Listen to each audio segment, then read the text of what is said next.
A sheriff's department shaken by internal turmoil for more than a year and a half now. Sheriff-elect Mark Napier is only 1 month away from taking over and making big changes, beginning at the top.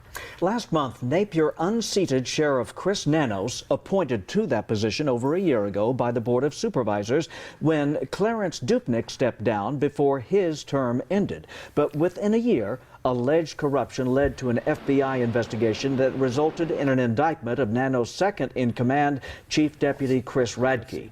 9 on Your Side's investigative reporter Valerie Cavazos sat down with Sheriff-elect Napier to talk about what he plans to do to restore the community's confidence in how the Sheriff's Department is run. A fractured sheriff's department in the second largest county in Arizona, alleged corruption within senior command, and the FBI probe into the misuse of $500,000 in federal funds that's still not over. Claims of retaliation against those who sounded the alarm on alleged misdeeds and mismanagement. Sheriff-elect Mark Napier is now tasked with fixing the damaged department and pledges to do it quickly. I've already talked to 2 of the bureau chiefs and said, frankly, can you work harder than you're working? And they said, absolutely we can. I said, good, because you're about to. We're going to flatten the organization out. You're going to work a little harder than you're accustomed to, and I expect your captains to work a little harder than they may be used to, because we're going to consolidate functions. And that includes wiping out 2 senior command positions, Chief Deputy and the recently created Chief of Staff held by Brad Gagnapane, who recently committed suicide. Napier says the consolidations will impact the front lines. So we can transfer some of that money down to compensation, but also towards staffing. Napier also plans to scrutinize the budget, which he believes is slightly in the red. And the stricter oversight includes making sure federal RICO funds are not mishandled. What was happening is there were lump sums of money being given to groups and things without any backtrack to see how those monies had actually been spent. This will be incredibly tighter. As Napier tries to remove the dark cloud over the department, he still has to deal with the FBI investigation and upcoming trial.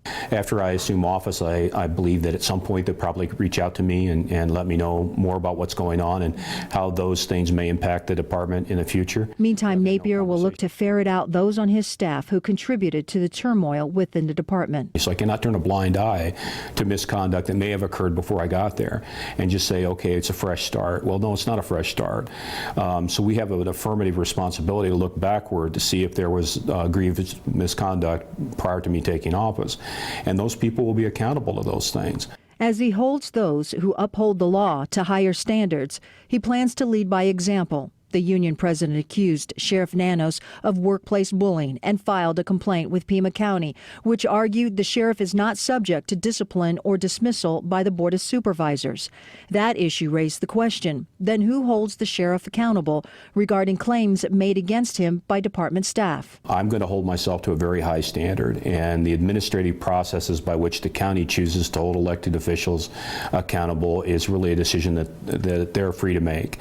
So I won't wade in on that one way or the other. Yet I think that we should be accountable to the same rules that any other county employee is accountable to. Napier says he's working to not only bring the pride back into the Pima County Sheriff's Department, he wants to build the bridge back to other law enforcement leaders in southern Arizona, including Tucson Police Chief Chris Magnus. I've already started working on that. I've met with many of the sheriffs already. I've met with Magnus a couple of times. And I think there's tremendous opportunity for better cooperation there, and that's something we need to jump on while the iron's hot. What's the response from the other? It is so overwhelmingly positive. Napier takes the oath of office January 3rd and plans to do one thing before that day. Tell my wife she won't see me very much. Because he has a ton of work to do. Valerie Cavazos, KGO 9 on your side.